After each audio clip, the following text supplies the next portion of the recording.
आदाब नाजरीन, मैं हूं फरहान नजम। आदाब नाजरीन, मैं हूं समरीन नाज। डीडी उर्दू की बेहद ख़ास पेशकश हेलो डॉक्टर में आपका तहे दिल से खैर मकदम। इस प्रोग्राम में हम आपको दिखाते हैं आपकी सेहतमंद ज़िंदगी का राज, ताकि आप बदल सकें अपने जीने का अंदाज़। नाजरीन, इंसानी जिस्म को तवानाई खूबसूरती बख्शती है हमारी ग़िज़ा, और एक मुतवाज़िन ग़िज़ा हमारे लिए किस कदर ज़रूरी है इस बात से हम सभी बखूबी वाकिफ़ हैं। यानी जो भी हम खाते पीते हैं उसका सीधा ताल्लुक़ हमारी तंदुरुस्ती, हमारी सेहत से होता है। पोषण ये एक ऐसी चीज़ है जिसकी ज़रूरत हर किसी को दरपेश आती है, हर उम्र के इंसान को दरपेश आती है। और अगर बच्चों के नशोनुमा की बात की जाए तो मुतवाज़िन ग़िज़ा और एक सही खान पान कितना ज़रूरी है ये भी हम बखूबी जानते हैं। तो नाज़रीन, ग़िज़ाइयत की इसी अहमियत को समझने के लिए हर साल हुकूमत हिंद की जानिब से इनाकाद किया जाता है पोषण पखवाड़े का, और इस साल भी इस मुहिम के तहत पोषण पखवाड़ा 2025 ये जो मुहिम है इसका इनाकाद किया जा रहा है, जिसका मकसद है बच्चों के शुरुआती 1000 जो दिन होते हैं वो कितने अहम होते हैं खान पान और ग़िज़ा की निस्बत से। साथ ही कैसे ख़वातीन खुद के तईं बेदार रहें, अपनी ग़िज़ा के तईं बेदार रहें, क्योंकि ऐसा समझा जाता है कि अगर एक माँ सेहतमंद होगी तो उसका होने वाला बच्चा भी सेहतमंद होगा। तो नाज़रीन, आज का हमारा यही मौजू है। इसी मौजू पर हम तबसरा करेंगे, तफसीली जानकारी हासिल करेंगे हमारे एक्सपर्ट से जिन्हें हमने मदऊ किया है अपने स्टूडियो में। तो आप हमारा ये प्रोग्राम ज़रा ध्यान से देखें, और अगर आप भी हमसे लाइव जुड़ना चाहते हैं और अपने कोई सवालात हमारे सामने रखना चाहते हैं जिनका जवाब आप हमारे एक्सपर्ट से चाहते हैं तो जल्दी से हमें हमारे टोल फ्री नंबर पर फ़ोन कीजिए। तो नाज़रीन, आगे बढ़ाएं इस प्रोग्राम को, बाज़ाब्ता आगाज़ करें इस प्रोग्राम का। तो चलिए इससे पहले नज़र डाल लेते हैं इस ख़ास रिपोर्ट पर।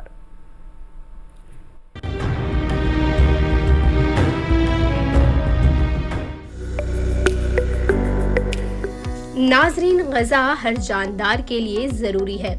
इंसानी जिस्म की सेहत, तंदुरुस्ती और नशोनुमा का सीधा ताल्लुक़ ग़िज़ा से होता है। ग़िज़ा सिर्फ पेट भरने का जरिया नहीं, बल्कि जिस्म को ज़रूरी ताकत, सेहत और बीमारियों से बचाने की सलाहियत भी देती है। इसलिए हमें हमेशा ऐसी खुराक का इंतखाब करना चाहिए जो मुतवाज़िन हो और जिस्म को मुकम्मल ग़िज़ाइयत फराहम करे। पोषण पखवाड़ा साल 2025 की थीम है सशक्त नारी स्वस्थ बालक, भारत का भविष्य। इस थीम के जरिए खास तौर पर ख़वातीन और बच्चों की ग़िज़ाई ज़रूरतों पर तवज्जो दी जा रही है, क्योंकि एक सेहतमंद माँ ही एक सेहतमंद बच्चा पैदा कर सकती है, और यही बच्चा आगे चलकर एक मजबूत समाज की बुनियाद रखता है। इस बार 7वें एडिशन के प्रोग्राम में 8 अप्रैल से 22 अप्रैल तक के 15 रोज़ा प्रोग्राम में कुछ अहम पहलुओं पर काम किया जा रहा है, जैसे घरेलू बागबानी को फरोग देना, लोकल और मोटे अनाज का इस्तेमाल बढ़ाना, आंगनवाड़ी केंद्रों की हालत बेहतर बनाना और बच्चों की सेहत पर खास ध्यान देना। मोटे अनाज जैसे बाजरा, ज्वार, चना वगैरह न सिर्फ फाइबर, प्रोटीन और मिनरल से भरपूर होते हैं, बल्कि ये डायबिटीज, ब्लड प्रेशर और अस्थमा से भी बचाते हैं। नाजरीन, हमें चाहिए कि हम इस पोषण पखवाड़े के मौके पर ये अहद करें कि अपने घरों में मौजूद ख़वातीन और बच्चों की सेहत का ख्याल रखें और उन्हें बेहतर से बेहतर ग़िज़ा फराहम करें, क्योंकि तंदुरुस्त इंसान ही तामीर मुल्क में अहम किरदार अदा करते हैं।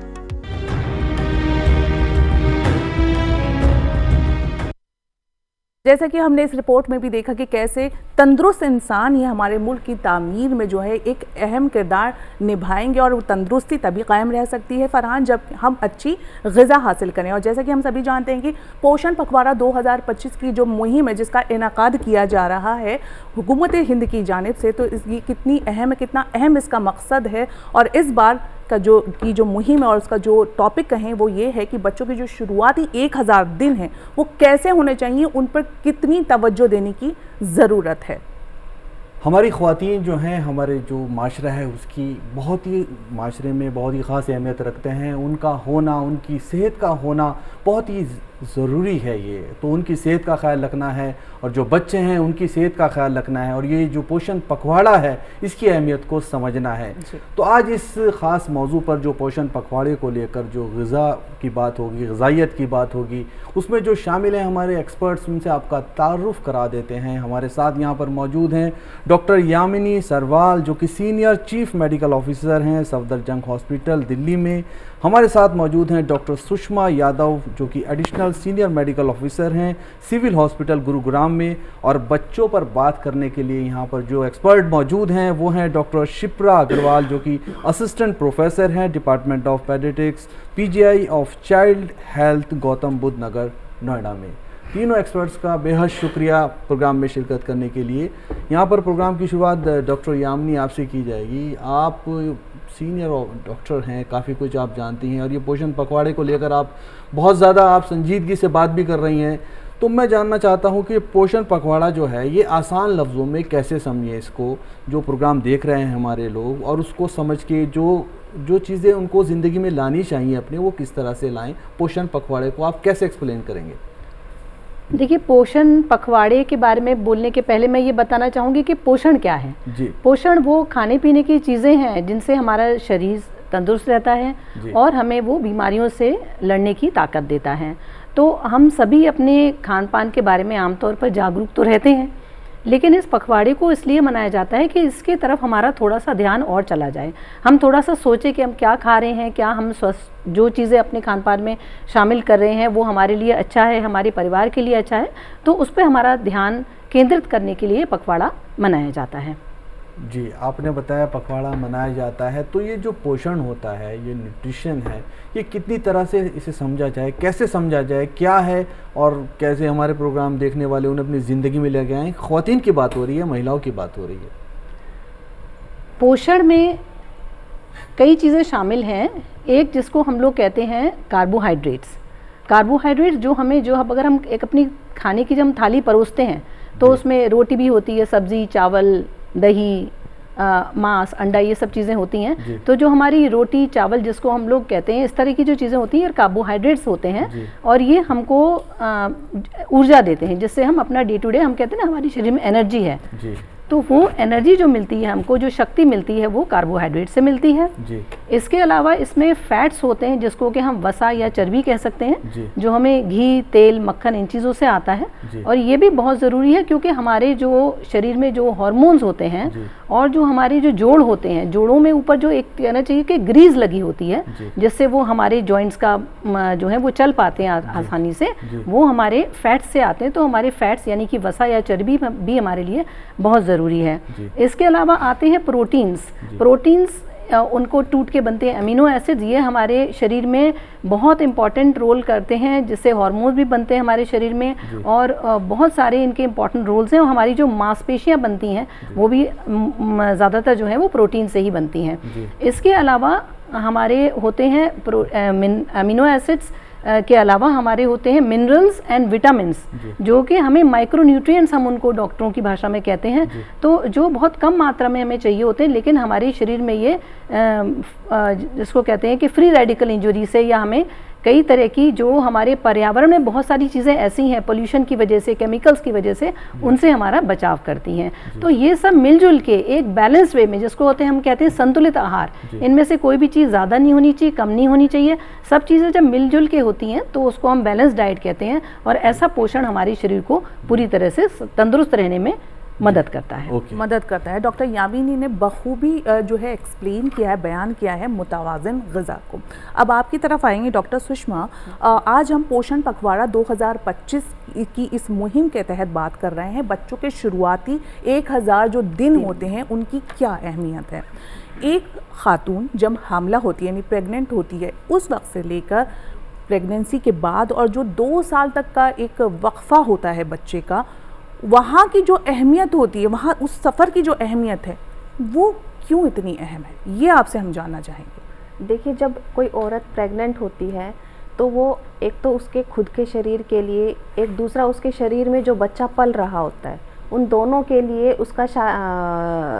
उसको पूरे 9 महीने लंबे टाइम तक ले जाने के लिए संतुलित आहार बहुत ज़रूरी है। उसमें जो लेडी है, जो प्रेग्नेंट लेडी है, उसका खुद का शरीर भी, उसकी ग्रोथ हो रही होती है और उसके अंदर जो बच्चा पल रहा होता है वो एक छोटा सा एक सेल से लेके एक पूरा बच्चा बनता है। उस बच्चे को बनने के लिए जो भी चीज़ें हमें चाहिए होती हैं वो बहुत ज़रूरी होती हैं। उसके बाद जन्म के बाद शुरू के जो 2 साल होते हैं, जिसको हम 1000 दिनों में इंक्लूड कर रहे हैं, वो उस बच्चे के पूरे शारीरिक मानसिक संतुलन के लिए और उसकी फुल ग्रोथ के लिए बहुत ज़्यादा ज़रूरी होते हैं।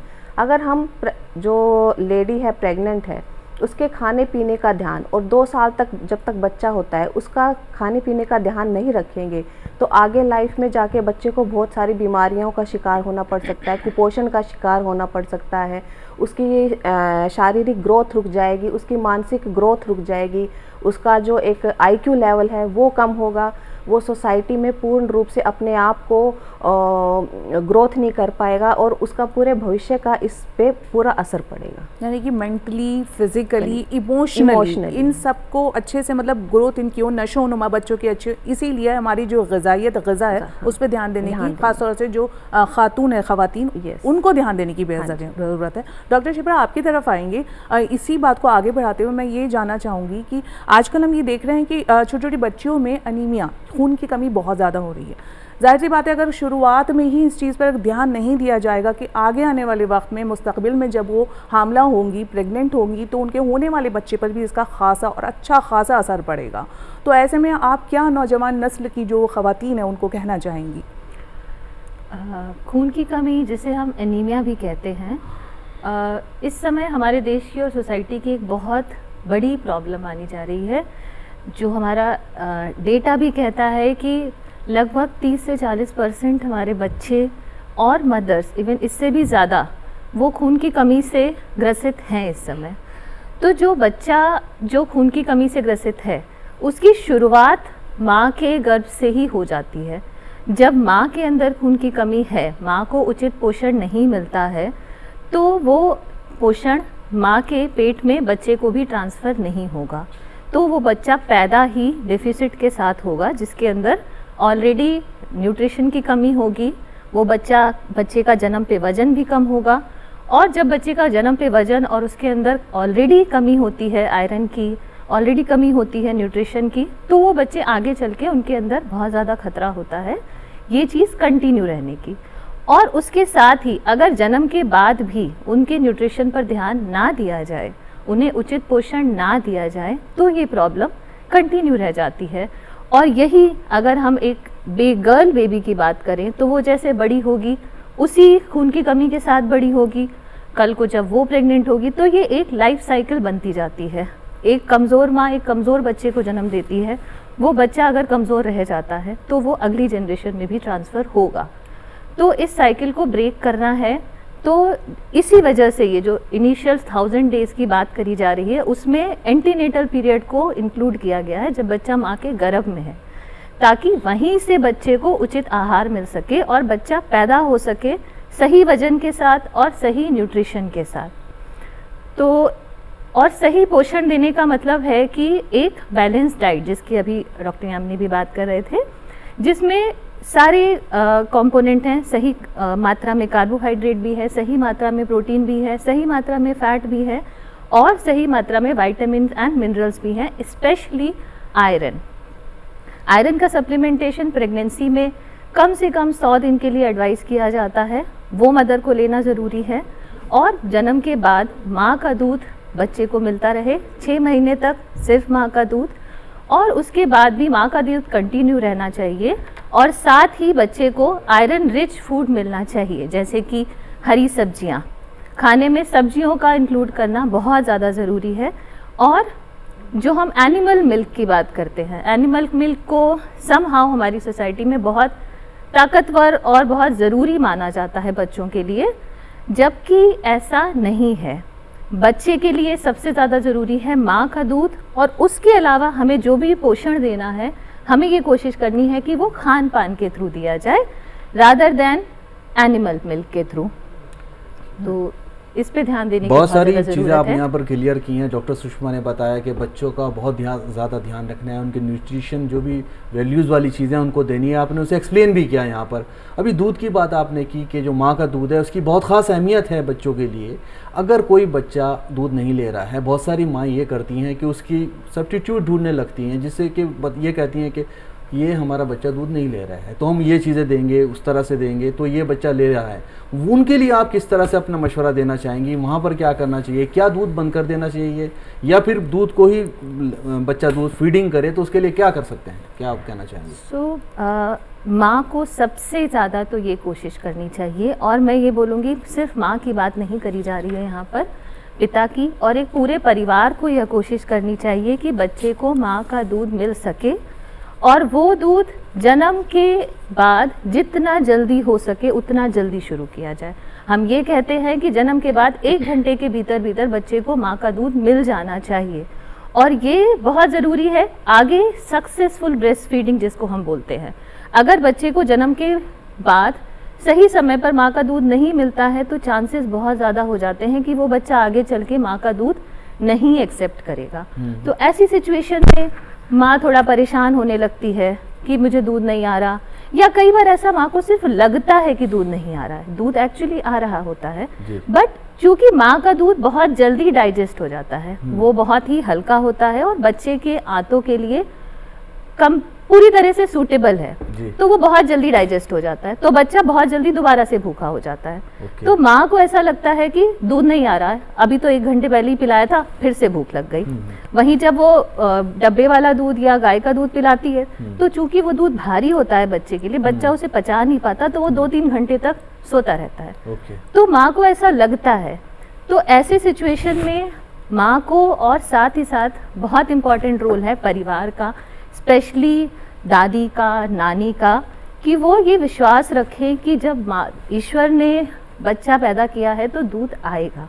ऐसा कभी नहीं होता कि दूध नहीं बनता है, और अगर कभी जेन्युइनली ऐसा लग रहा है कि नहीं है तो माँ को हमेशा अपने डॉक्टर की सलाह लेनी चाहिए। हमें ये पूरी कोशिश उन्हें करनी चाहिए कि 6 महीने तक सिर्फ और सिर्फ माँ का दूध दिया जाए। तो क्या मैडम ये जो 6 महीने की बात आप कह रही हैं, 6 महीने तक ही दूध देना चाहिए या उससे ऊपर भी देख सकते हैं? बिल्कुल, ये बात आपने बहुत सही पूछी। 6 महीने तक हम बात करते हैं कि सिर्फ माँ का दूध, और सिर्फ माँ का दूध से हमारा मतलब है कि हमें पानी देने की भी ज़रूरत नहीं है। और बहुत सारे कल्चर्स में, सोसाइटी में हमने देखा है घुट्टी दी जाती है, शहद दिया जाता है, वो नहीं देना है। 6 महीने के बाद हमें बच्चे को आहार देना शुरू करना है, जिसे हम कॉम्प्लीमेंट्री फीडिंग कहते हैं। थोड़ा सा खोल के बताइए किस तरह का आहार होना चाहिए, वो आसान लफ्जों में, आसान शब्दों में बोले तो सबसे इम्पॉर्टेंट है घर का बना होना चाहिए। बाजार से हम बहुत सारे डब्बे मिलते हैं कि पाउडर, गर्म पानी डाला और ये एक न्यूट्रिशियस फूड बन गया। ये जो बाजार से दूध, 1 मिनट आपकी बात रोक रहा हूँ, बहुत कॉमन बात है और हमारे माशरे में बहुत देखी जाती है, ये नहीं कि कम देखी जाती है। इसलिए मैं सवाल कर रहा हूँ आपसे कि जो डब्बे का दूध होता है जो बाजार से मिलता है, क्या ये बिल्कुल भी नहीं देना चाहिए बच्चों को? अगर मतलब ब्रेस्ट फीडिंग के अलावा दूसरा मैं कह रहा हूँ, सब्स्टिट्यूट के ये एनफ है या नहीं देना चाहिए? जरूरत नहीं है, जरूरत ही नहीं है। हमें पूरी तरह से ये फोकस कहते हैं न्यूट्रिशन वैल्यूज होती है इसमें बच्चे के लिए बहुत ज्यादा, इस तरह के रिकमेंडेड होते हैं, डॉक्टर्स से भी रिकमेंड करते हैं। बच्चे के लिए माँ का दूध बेस्ट है, बेस्ट है, उससे बेहतर कुछ सेकंड ऑप्शन जो घर की चीजें हैं। उसके बाद जब हमें आहार शुरू करना है तो घर की बनी हुई मैश्ड और गाढ़ी चीजें। गाढ़ी चीजें से हमारा मतलब है कि ऐसी कंसिस्टेंसी का जैसे एक हलवा होता है जी। आपने चम्मच से उठाया, वो आप ऐसे करो तो वो बहना नहीं चाहिए। क्योंकि बहुत बार आप देखोगे खाने के नाम पे हम क्या देते हैं, दाल का पानी देते हैं, जूस जी। सो वो नहीं देना है, नहीं देना है। जो भी आप कॉम्प्लीमेंट्री फीडिंग की बात कर रहे हैं वो होममेड होनी चाहिए। फर्स्ट थिंग वो सही कंसिस्टेंसी की होनी चाहिए, जैसा कि अभी मैंने बताया। हाइजीनिकली प्रिपेयर्ड, ऑब्वियसली मदर ने बनाने से पहले आपने हाथ साफ रखने हैं, अपनी हाइजीन का ध्यान रखना है और उचित मात्रा में होना चाहिए। और माँ का दूध अभी बंद नहीं करना है, अभी भी कम से कम लगभग 70% बच्चे का पोषण माँ के दूध से ही आ रहा है जब आपने आहार शुरू कर दिया है। यानी कि समझना चाहिए माँ के दूध की सबसे ज़्यादा वैल्यू है जो कि बच्चा पैदा होता है। आप उसको 6 महीने तक दूध के अलावा कुछ भी मत दीजिए। और जैसे कि डॉक्टर शिप्रा ने यहाँ पर बताया है कि जब आप दूसरे ऑप्शन ढूंढने लगते हैं तो घर के बने हुए ही दीजिए, वही सेहतमंद है और वही बच्चे के नशे नुमा के लिए बेहतर है। डॉक्टर यामिनी, अभी आपसे भी हम ये जानना चाहेंगे, डॉक्टर शिप्रा ने बात की माँ के दूध की और काफ़ी तफसीली जानकारी भी मुहैया कराई है। अगर किसी खातून को सिजेरियन से बच्चा हुआ है, मतलब उसका ऑपरेशन से बच्चा हुआ है, तो ऐसा कहा जाता है कि फ़ौरन से दूध माँ का नहीं पिलाया जा सकता, जैसे डॉक्टर्स बोलते हैं, तो आप ज़रा इस बात को भी क्लियर करें। देखिए, आपने एक बहुत ही ये बहुत इम्पॉर्टेंट सवाल को उठाया है, जो कि आमतौर पे ये माना जाता है कि अगर औरत का सिजेरियन हुआ है तो वो बड़ा ऑपरेशन है, उसका पेट कटा है, वो दूध पिलाने की स्थिति में नहीं है। लेकिन अभी जैसे डॉक्टर शिप्रा ने बताया कि जो पहला घंटा जन्म के बाद का होता है उसको हम लोग गोल्डन आवर भी कहते हैं, स्वर्णिम पहला एक घंटा। तो वो घंटा बहुत ही इम्पॉर्टेंट है कि उस समय बच्चे में कुदरती दूध को खींचने की शक्ति डेवलप हो गई होती है। तो उस समय बच्चे, माँ का अगर ऑपरेशन भी हुआ है तो भी बच्चे को, जो घर के साथ वाले हैं या अगर हॉस्पिटल में नर्सेज वगैरह हैं वो भी हेल्प कर देती हैं, तो बच्चे को माँ की छाती पे ज़रूर लगाना है, बच्चे को वो मौका देना है कि वो माँ का दूध पिए, और वो बहुत इम्पॉर्टेंट है। और एक और बात कहना चाहूँगी कि शुरू में क्या होता है कि एक्चुअल दूध नहीं आता, जिसको हम दूध कहेंगे वो दूध नहीं आता। अगर स्तन को दबाया जाए तो उसमें पीला पीला पानी सा आता है जी, जिसको हम लोग मेडिकल भाषा में कोलोस्ट्रम कहते हैं। और वो कोलोस्ट्रम में बहुत हाई क्वांटिटी में प्रोटीन्स और विटामिन्स होते हैं, और वो बस बच्चे के लिए ही बने होते हैं, और उससे वो आगे वाले कई महीनों तक उसको बीमारी से बचाने में हेल्प करते हैं। तो वो कोलेस्ट्रॉम बच्चे को पिलाना है। वो उस समय बच्चा इतना छोटा होता है कि उसके लिए वही काफ़ी होता है। ऐसा नहीं है कितना कम आ रहा है, बच्चा उस समय करता क्या है, एक न्यूबॉर्न बच्चा तो सो ही रहा होता है या लेटा होता है। तो वो घर वाले एक सिजेरियन के बाद में माँ की हेल्प कर सकते हैं कि बच्चे को छाती से लगाएं, पहले का 1 घंटे का कोलेस्ट्रॉम भी बच्चे को मिले, और उसके बाद में जैसे जैसे दूध उतरता जाता है तो बच्चा दूध भी पिए। और एक और इंटरेस्टिंग बात ये है कि सिजेरियन के बाद माँ उतनी कहना चाहिए फिज़िकल एक्टिविटी नहीं कर पाती जितनी कि एक नॉर्मल प्रसव के बाद होती है, वो ज़्यादा चल फिर नहीं पाती है। तो जब वो अपने बच्चे को दूध पिलाती है अपना, तो उससे उसकी जो रिकवरी है, जो उससे बच्चेदानी उसकी जो सिकुड़ के वापस नॉर्मल की तरफ जाती है, उसका शरीर वापस धीरे धीरे नॉर्मल की तरफ जाता है, उसमें भी बच्चा अगर माँ का दूध पीता है तो उससे माँ की रिकवरी में भी फ़ायदा होता है, बच्चे को तो फ़ायदा होता ही होता है। तो कई जगहों पे हमने कुछ इस तरह के एक्सपेरिमेंट भी किए हैं, कई हॉस्पिटल्स में ये हो भी रहा है ऐसा कि ऑपरेशन थिएटर में ही जैसे ही बच्चा पैदा हुआ, इधर माँ का पेट सिला जा रहा है, सिजेरियन चल रहा है, और उधर एक स्क्रीन लगा करके जो हॉस्पिटल का ऑपरेशन थिएटर के अंदर जो स्टाफ है वो बच्चे को माँ की छाती से लगा देता है, और बच्चा उसी वक्त ऑपरेशन थिएटर में ही बच्चे माँ का दूध वो पहला घंटा हम मिस नहीं होने देते हैं। तो वो बहुत ज़रूरी है, चाहे बच्चा सिजेरियन से हुआ हो या बच्चा मतलब कुछ भी कहा नहीं जा सकता है कि सिजेरियन से हुआ नॉर्मल डिलीवरी है, बच्चे को दूध देना ही है माँ का, और वही फायदेमंद है और वही उसकी सेहत के लिए बेहतर साबित होगा। बिल्कुल। डॉक्टर सुषमा, यहाँ पर हम लड़कियों की बात करेंगे। हमारे माशरे की जो लड़कियां हैं कल को वही हमारा मुस्तकबिल हैं, कोई डॉक्टर बनेगी, कोई वकील बनेगी, या कोई किसी तरह से देश की तरक्की में, मुल्क की तरक्की में उनका बहुत बड़ा रोल है और होता है और होगा। तो फिलहाल हम जैसे कि बात कर रहे हैं पोषण पर, ग़िज़ा पर बात कर रहे हैं, मौजूदा दौर में जो लड़कियाँ कॉलेज जा रही हैं या ऑफिस जा रही हैं या किसी कोचिंग में जा रही हैं, उनको वहाँ पर थोड़ा स्नैक्स की भी ज़रूरत पड़ती है, और वो तरह तरह से बाज़ार से लेके स्नैक्स ले लेती हैं। आप किस तरह के स्नैक्स का मशवरा देंगी जो उनकी सेहत के लिए बेहतर से बेहतर साबित हो?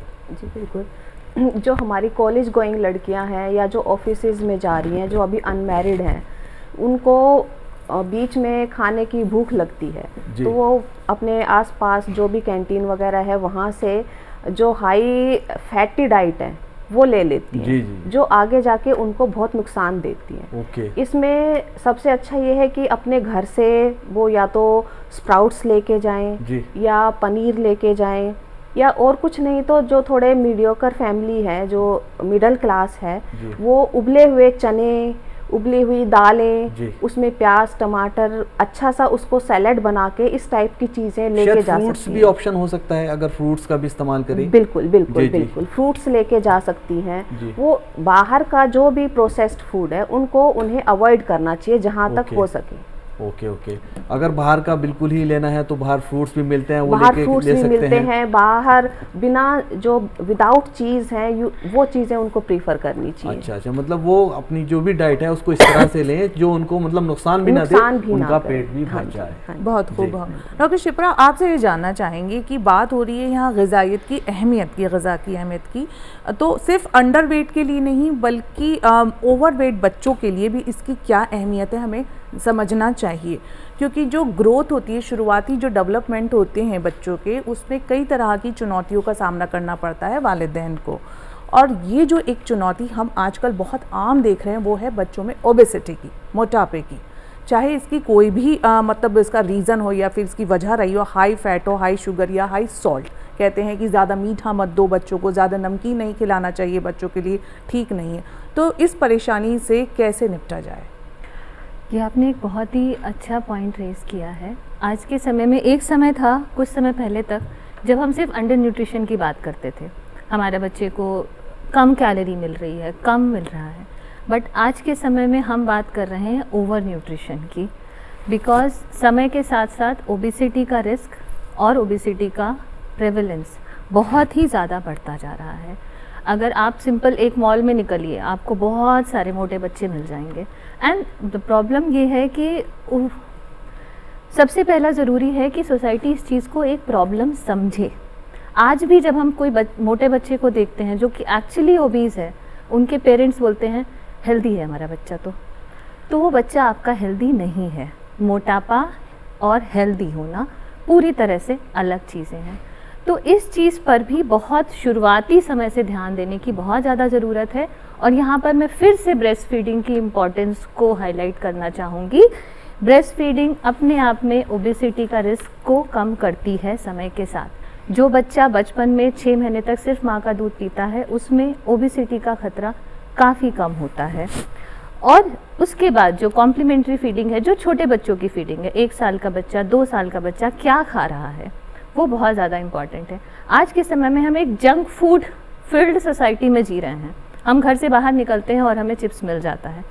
और सबसे इम्पॉर्टेंट है कि that is most easily available food. सबसे ईजिली मार्केट में आपको एक चिप्स और एक बिस्किट का पैकेट मिल जाएगा।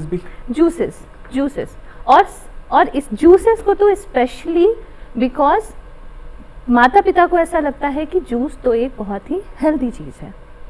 खास तौर से पैकेट वाले जूसेस की बात कर रही हैं। हाँ जी, तो हम पैकेट वाले जूस को तो स्ट्रिक्टली नो बोलते हैं, बिकॉज जूस, जो पैकेट वाला जूस है, वो एक शुगर कॉन्सेंट्रेट है एक तरीके का। अगर मैं माँ बाप को सलाह भी दूंगी कि अगली बार जब आप एक जूस का पैकेट खरीदें, उसको पलट के उस पर पढ़िए उसका कॉम्पोजिशन, आपको दिखाई देगा उसमें शुगर का कंटेंट कितना ज़्यादा है। अगर आप जूस देना चाहते हो, यूजुअली 2 साल तक तो हम कोई भी ब्रेस्ट मिल्क के अलावा हम कोई और ड्रिंक एडवाइस नहीं करते, पानी एंड ब्रेस्ट मिल्क। बट 2 साल के बाद अगर आप देना चाहते हो, आप फ्रेशली प्रिपेयर्ड जूस दीजिए, घर में बना कर दीजिए, और 1 कप, उससे ज़्यादा देने की ज़रूरत नहीं है जूस को। प्लस डाइट का ध्यान बहुत शुरुआती समय से रखने की ज़रूरत है कि बच्चा बहुत ज़्यादा जंक फूड नहीं खा रहा है। एंड जंक फूड में सिर्फ पिज़्ज़ा एंड पास्ता नहीं आते हैं, उसमें कार्बोनेटेड ड्रिंक्स आते हैं, उसमें जूसेस भी आते हैं। जो भी ये हाई शुगर ड्रिंक्स हैं, हाई शुगर फूड है, वो सब कुछ आता है। तो उस पर हमें बहुत ही शुरुआती समय से ध्यान देने की ज़रूरत है। आपकी बात यहाँ पर रोकूंगा, और बहुत ही बड़ा मसला है, बहुत ही हमारे माशरे की बहुत बड़ी परेशानी है ये जो मैं आपसे पूछने जा रहा हूँ। हाँ, कुछ माँ बाप ये कहते हैं कि ये वक्त जो है शुगर कंटेंट अगर ले भी रहा है बच्चा तो कोई बुरी बात नहीं है, क्योंकि ये तो बच्चे हैं, इन्हें फ़र्क नहीं पड़ेगा। एक तो मुझे ये बताइए आप कि अगर वो शुगर कंटेंट ज़्यादा ले रहे हैं तो वो किस तरह से नुकसान देगा, और अगर ख़ास तौर से उनकी बात करेंगे जिनके माँ बाप को शुगर है, तो उनके लिए उन बच्चों को किस तरह की डाइट देने की ज़रूरत है? मौजूदा दौर की बात कर रहा हूँ। शुगर नुकसान करती है, छोटे बच्चों में भी और बड़े बच्चों में भी। ऐसा नहीं है कि कोई बच्चा साल भर का है और उसको हम बहुत सारा शुगर खिलाएंगे, तो वो सिर्फ आज के लिए नहीं, उसके भविष्य के लिए भी उसकी बॉडी को अफेक्ट करेगा। हाई शुगर इंटेक फ्यूचर में डायबिटीज़ का रिस्क बढ़ाता है, हाइपरटेंशन का रिस्क बढ़ाता है। प्लस आज के समय में जो बच्चा हाई शुगर खा रहा है, वेरी इंपॉर्टेंट है डेंटल केरीज। दांत आज देखेंगे आप, हर बच्चे के दांत खराब हो रहे हैं, हर बच्चे के दांत में केरीज हो रहा है। उसका बहुत बड़ा रीज़न है हाई शुगर कंटेनिंग ड्रिंक्स। जी। बच्चे जूस पीते हैं और सो जाते हैं, जी रात में दूध में बहुत सारा चीनी डाल के पीते हैं और सो जाते जी। हैं, तो रात भर वो शुगर बच्चे के मुंह में रहती है और बैक्टीरिया उसमें ग्रो करते हैं। तो शुगर, हाई शुगर हर तरीके से नुकसानदायक है। आप नेचुरल शुगर की हम बात करते हैं, शुगर कंटेनिंग फूड दीजिए, आप फ्रूट दीजिए, आप मीठे फ्रूट्स दीजिए, उसमें कोई दिक्कत नहीं है, लेकिन एडेड शुगर को लिमिट करना बहुत ही ज़्यादा ज़रूरी है। उस पर कंट्रोल करने की ज़रूरत है और समझने की ज़रूरत है कि ज़रूरत अगर है। आप वो कंटिन्यू अपने बच्चों को शुगर कंटेंट वाली ज़्यादा हाई जो शुगर है उसमें चीज़ें दे रहे हैं अननेचुरल तौर पे, जो कि ख़ास तौर से पैकेट्स में आती हैं, वो कहीं ना कहीं आपके बच्चे को बहुत ज़्यादा नुकसान देगी और जिससे मुस्तकबिल में आपके बच्चे की सेहत पर बुरा असर पड़ सकता है। एक चीज़ और डॉक्टर शिप्रा, आपने बहुत सारी चीज़ें यहाँ पर क्लियर की, एक चीज़ और बहुत देखी जा रही है और शायद आपने भी देखी होगी, लोग आपसे पूछते होंगे ये सवाल कि जब कोई बच्चा कुछ खा नहीं रहा है, चाहे वो नेचुरल तौर से फ्रूट्स की बात करें या घर का बना हुआ खाना भी है, वो नहीं खा रहा है, लेकिन मोबाइल और टेलीविज़न के इस्तेमाल के बाद वो अच्छे से खा रहा है, इस वक्त में माँ बाप को क्या करना चाहिए? क्या टेलीविज़न चला के उसे खिलाना चाहिए या फिर कोई और भी तरीका है जिससे हम बच्चे को खिला सकते हैं? ये मोबाइल और टीवी देखकर खाना खाना आज के समय का एपिडेमिक बोलूँगी मैं। ऑलमोस्ट हर बच्चा मोबाइल देख के टीवी खाना चाहता है, खाना खाना चाहता है। उसकी सबसे ज़रूरी इसमें यह है कि इसका प्रिवेंशन, हम बच्चे को ब्लेम कर रहे हैं बट इसकी शुरुआत हम खुद करते हैं जी। बिकॉज ये कन्वीनियंट है। हमारा बच्चा खाना नहीं खा रहा, हम टीवी के सामने बिठाते हैं, वो एक रोटी की जगह 2 रोटी खा लेता है, हम खुश हैं, बच्चा भी खुश है।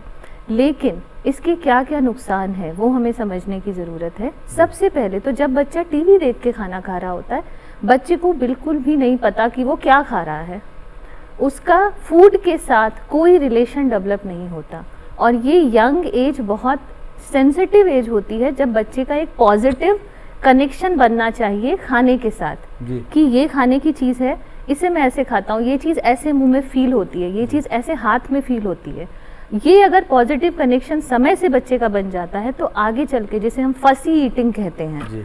वो नहीं डेवलप करती है। जी। तो सबसे पहले तो मैं बाबा आपको यही एडवाइस करना चाहूँगी कि ये शुरुआत ही मत कीजिए इस चीज़ की। जी। थोड़ा सा मुश्किल हो सकता है खिलाना, बट शुरुआत ही मत कीजिए। बट हाँ, जिनके बच्चे आज के समय में ऑलरेडी जिनकी आदत पड़ चुकी है, आपको एक डिसीजन लेना पड़ेगा एट दिस पॉइंट कि मैं टीवी दिखा के बच्चे को खाना नहीं खिलाऊंगा। सबसे पहला तो तरीका ये होता है कि अपने मील एरिया को शिफ्ट कर दो, जहाँ पर टीवी है वहाँ से। टीवी सामने नहीं होगा, बच्चा नहीं मांगेगा। दूसरी चीज़ है, साथ में बैठ के खाइए, मील टाइम को इंटरटेनिंग बनाइए। आप बच्चे को कहानियाँ सुना सकते हैं, आप बच्चे को किताब सामने रख दीजिए, स्टोरी सुनाइए। बच्चे को इंगेजमेंट चाहिए तो आप वो इंगेजमेंट टीवी और मोबाइल की बजाय अपने से दे सकते हैं। पेरेंट खुद एक इंगेजमेंट का जरिया बन सकता है, बच्चे से बात करके और स्टोरी सुना के। और ये आदत धीरे धीरे जाएगी। जिस बच्चे को आदत पड़ गई है वो शुरू में परेशान करेगा, लेकिन किसी एक समय पर आपको ये डिसीजन लेना पड़ेगा कि अब बस बहुत हुआ, अब नहीं करूँगा। बिल्कुल बिल्कुल, बहुत बहुत अच्छी बात आपने डॉक्टर शिप्रा यहाँ पर जो ख़ास तौर से जो वालिदैन हैं उन तक पहुँचाई है। डॉक्टर सुषमा आपकी तरफ आना चाहेंगे और ग़िज़ाइयत की अहमियत पर यहाँ बात चल रही है, पोषण की बात चल रही है, तो बात ये हम आपसे करना चाहेंगे कि प्रेगनेंसी के दौरान सबसे पहले तो ये देखा जाए कि क्या न्यूट्रिशन वैल्यू जो है वो एक ख़ातून के लिए बेहद ज़रूरी है, क्या ग़िज़ा में अपने वो शामिल करे। कई बार कई तरह के अमराज भी कई ख़वातीन को होते हैं, किसी को थायराइड है, किसी को हाई बीपी की शिकायत हो जाती है प्रेगनेंसी के दौरान, या शुगर उनकी बढ़ जाती है, उसको भी ध्यान में रख के आप जवाब दीजिएगा। और इसके साथ ही ये भी बताइए कि पोस्ट प्रेगनेंसी मदर की जो खान पीन है उस पर कितना ध्यान देने की, तवज्जो देने की ज़रूरत है, क्योंकि घर वाले भी अलग अलग तरह की सलाहें देने लगते हैं। कोई पंजीरी देने लगते हैं, घी बहुत खिलाना है, इन सब चीज़ों पे ज़्यादा तवज्जो देने लगते हैं। और जो ग़िज़ाइयत है यानी ग़िज़ा जिसमें है या प्रोटीन न्यूट्रिशन जिसमें ज़्यादा है वो वैल्यू घटती चली जाती है। तो इस पर भी आप ज़रा रोशनी डालें। जी बिल्कुल।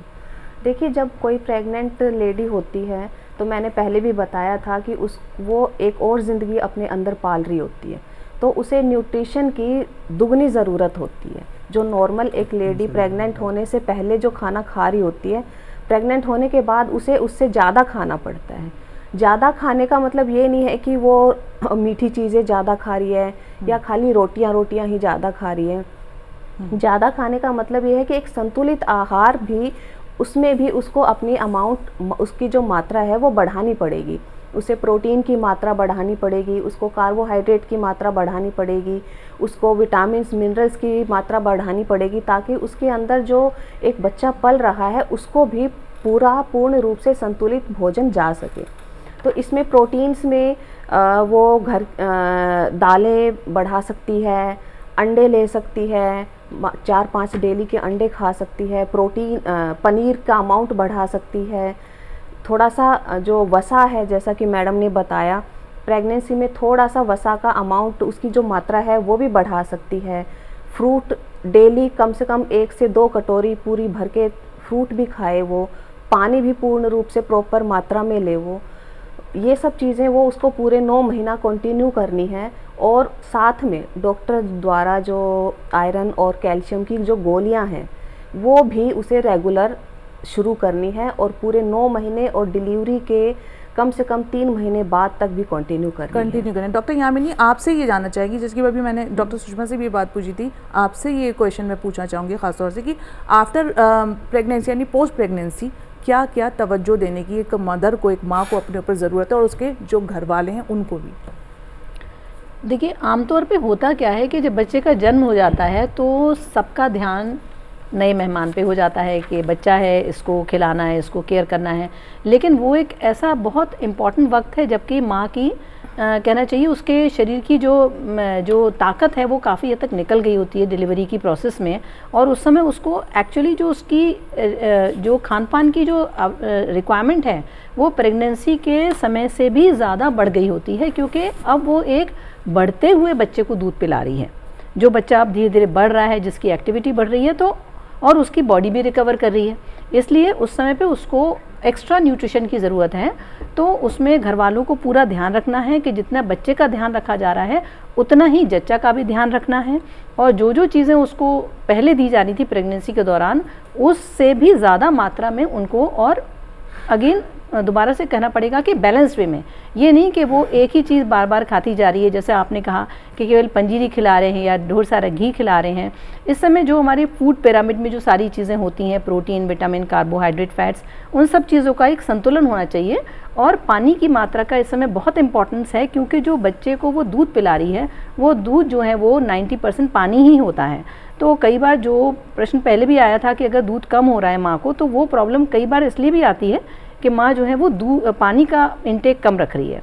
तो पानी लेना, और इस सीज़न की उस समय पे जो सब्जियां और फल आ रहे हैं उनका सेवन करना। ज़रूरी नहीं है कि उस समय अगर किसी सब्ज़ी या फल का सीज़न नहीं है और वो महंगी है तो वो ज़्यादा अच्छी है, ऐसा नहीं है। जो चीज़ मार्केट में उपलब्ध है, जायज़ दाम पे है, जो सीजनल है, वो उसको लेनी चाहिए, और उसको अपनी साथ साथ खाने पीने के साथ साथ अपनी जो उसको एडिक्वेट स्लीप मिलनी चाहिए, पूरी तरह वो अच्छी नींद ले पाए, और थोड़ा थोड़ा सा उसको व्यायाम करने की भी ज़रूरत है, जो कि डॉक्टर के द्वारा सलाह दिया गया है, जैसा बताया गया है। उसका सिजेरियन हुआ है या उसकी नॉर्मल डिलीवरी हुई है, उसके हिसाब से उनको फॉलो करना चाहिए और चीज़ों को समझना चाहिए। ये सारी चीज़ें करेंगी तो सेहत याब हो जाएंगी, बेहतर सेहत उनकी रहेगी। एक चीज़ बहुत ज़्यादा देखी जा रही है, वक्त हमारा बिल्कुल लास्ट में पहुँच गया है, ये देखा जा रहा है घर के खाने की बात तो आप सभी लोगों ने की है, लेकिन क्या कुछ गलतियां भी ऐसी होती हैं जब घर का खाना बनाया जा रहा है वहां पर भी कुछ गलतियां कर देते हैं जिससे उसकी न्यूट्रिशन वैल्यूज जो है कम हो जाती है, उसमें क्या कहना चाहेंगे डॉक्टर यामिनी? ये मैं हमारे जो भी आप लोग यहाँ इस प्रोग्राम को देख रहे हैं, ये बहुत ज़रूरी पॉइंट है। देखिए, खाना हम लोग बनाते हैं, बाहर से सब्जियाँ लेके आते हैं, फ्रूट लेके आते हैं, लेकिन अगर हमारा बनाने का तरीका गलत है तो उसके अंदर जो पौष्टिकता है वो काफ़ी हद तक चली जाती है। जिसका मैं एग्जाम्पल देती हूँ कि आप सब्जियाँ लाते हैं और आप पहले सब्जी को काट लेते हैं और उसके बाद उसको धोते हैं, तो उसमें जो जिसको हम लोग कहते हैं वाटर सॉल्युबल विटामिन, वो सारे के सारे वो पानी से धोने के प्रोसेस में वो सारे चले जाते हैं। तो सब्जी को पहले अच्छी तरह धो लीजिए, उसके बाद काटिए, उसके बाद आपको सब्जी को नहीं धोना है।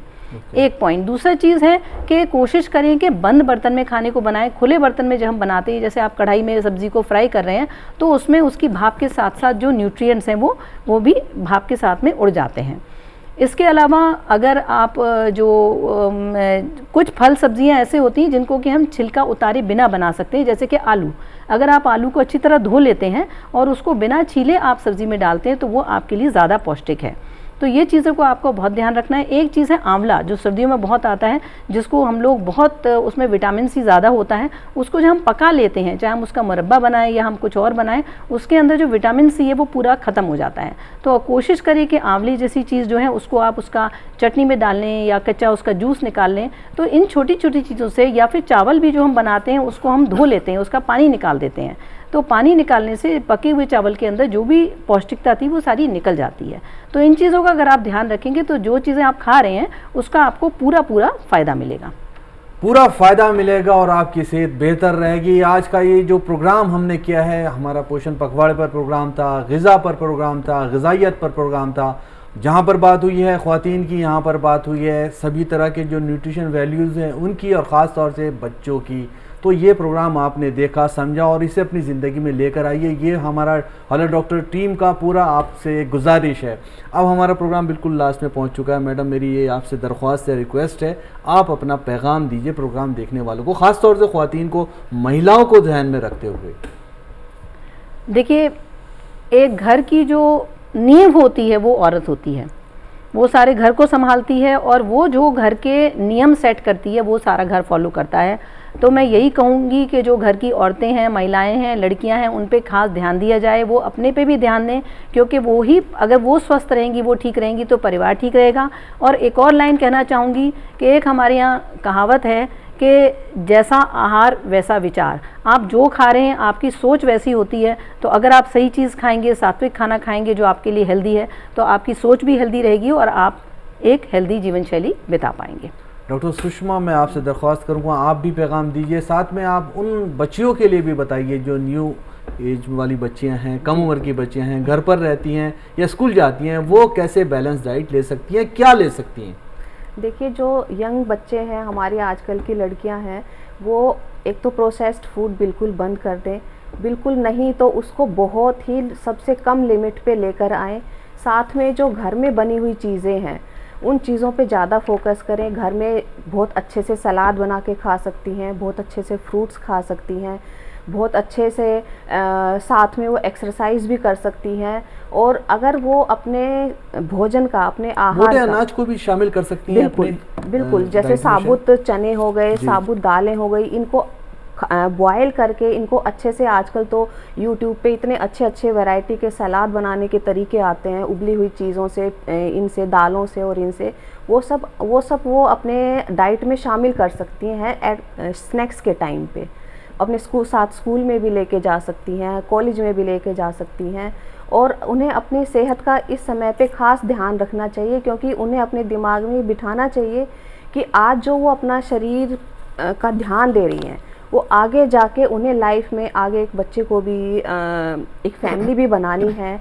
उसमें भी आज का जो उन्होंने खाया है, आज के टाइम में उन्होंने जैसे अपने शरीर को डेवलप किया है, वो उस टाइम उनके बहुत काम आएगा, बहुत काम आएगा। मैं डॉक्टर शिप्रा आपकी तरफ आऊँगा। जैसा कि डॉक्टर यामिनी ने बताया कि कोई भी खातून उस घर की नींव होती है, इसी तरह से बच्चे भी हमारे मुल्क का मुस्तकबिल हैं। हमारा फ़र्ज़ है उनकी पूरी तरह से हिफाजत करें और उनकी सेहत का ख्याल रखें।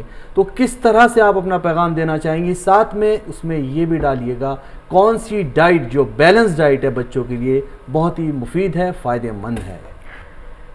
मेरा जो मैसेज होगा पेरेंट्स और फैमिली के लिए, कि सबसे पहले तो ये बात समझिए कि माँ का दूध बच्चे के लिए सबसे ज़्यादा ज़रूरी और सबसे ज़्यादा हेल्दी है। और माँ का जो पहला दूध होता है, जिससे कोलोस्ट्रम की हमने बात करी थी, वो बच्चे को मिलना बहुत ज़्यादा ज़रूरी है। उसे हम बच्चे का पहला वैक्सीन, पहला टीकाकरण बोलते हैं, क्योंकि उसके अंदर बच्चे को बीमारी से बचाने की बहुत ज़्यादा क्षमता होती है। 6 महीने तक बच्चे को सिर्फ और माँ का दूध दिया जाए, उसके अलावा बच्चे को पानी देने की भी ज़रूरत नहीं है। 6 महीने के बाद बच्चे को आहार की शुरुआत करी जाए, बट माँ का दूध कंटिन्यू रखना है कम से कम 2 साल तक।